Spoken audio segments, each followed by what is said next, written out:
turn our big screen situation here on set into your own personal screen room for just a moment. Would you like popcorn for this? Like I'm in my theater. Yes, and does this look like your own? Yeah, I have a popcorn machine like right here. Okay, that's the way Ray Lewis rolls.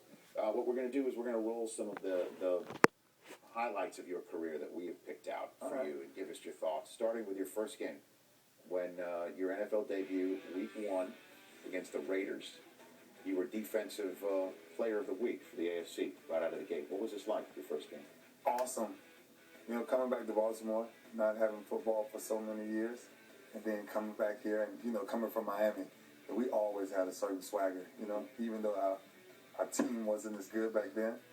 The city of Baltimore always loved us. It was awesome. And you had an interception your first game. Yeah, I did have an interception. I mean, that was quite something right off the bat. So that was your dream come true, the way you sort of scripted it. Yeah.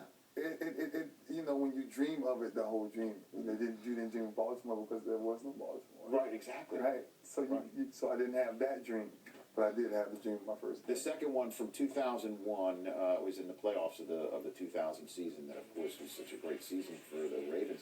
Here you take the ball off of Eddie George's hands in the AFC divisional game, and a 50-yard pick six. Wow, my head is tingling. For you, Ray Lewis. I mean, let's just go a little bit more macro here. You and Eddie George. Wow. Right? Guess who I just seen this morning in my hotel room? Eddie George? Eddie George. Are you serious? Walking out of the elevator this morning. Did you bark at him just because it was your first instinct? Because you had so many moments with Eddie George? Absolutely not. You know, me and Eddie are really good friends. But, man, I tell you, this moment right here, to be in Tennessee, you know how hard it was to win in the Duffy Coliseum, and to win that, Rich, it was so quiet when I caught that ball. You can hear rappers on cotton. And I imagine was the pressure big that you felt that you had to come up with defensive scores that season because of what was going on with the Ravens? We knew what we had. We knew the way we were built. And we knew in that season, 2000, we knew defensively that we was going to have to win most games. Then 3 weeks later, the big game in Tampa, Florida. 5 tackles, game high, 4 passes defensed, including one that led to an interception for the Ravens as you brought home Lombardi's trophy to Baltimore. Wow. And this is a night I'm sure you'll never forget. Certainly a personal journey for you that entire year, capped off with this win. Yeah. Ray, what are your recollections here? God himself. You know, no man could have scripted that. God put his hands on it, and he didn't take his hands off it. And when we walked off that field victorious, praises all go to him, man. That was 20 minutes from my hometown. That's 20 minutes from where the entire grind of Ray Lewis started from. So to go back and host the Lombardi Trophy there, that's priceless. And it's moments like this that keep you forever. But keep me going. But it keeps you playing the game still. Same thirst. It hasn't changed. Yeah, it won't change. Let's go to just a couple years ago. We're going to go regular season here in 2009 in San Diego.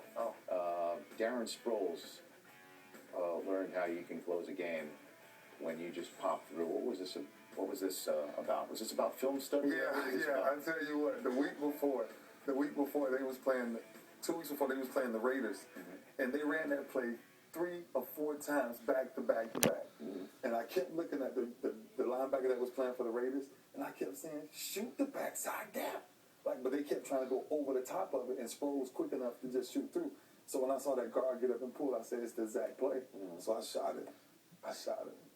Yeah, I'm sure did the Orioles call you to help them close games as well? I mean, that was a Mariano Rivera-like closing job right there. Let's go to the last one that we want to show you from last season, the opener of the season, Dustin Keller trying to make a play for the Jets, and that essentially ended the game for the Baltimore Ravens in the opener with Rex Ryan in his house.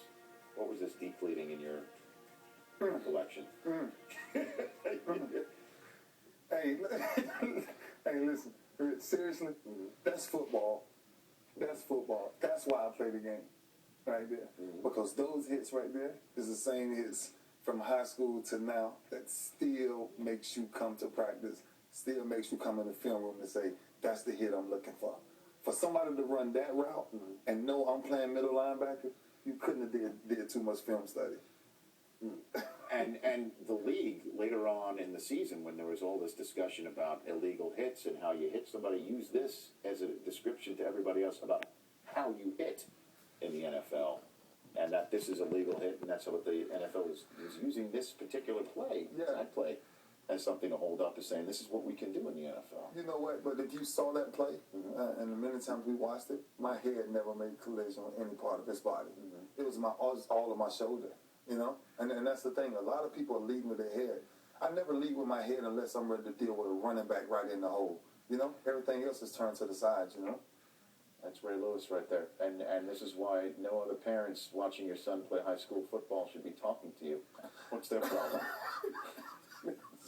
That's Ray Lewis going through some of his all-time great moments here on NFL Talk. Seriously, what is their malfunction that they would talk smack to Ray Lewis at a high school football game? Don't go anywhere. Ray is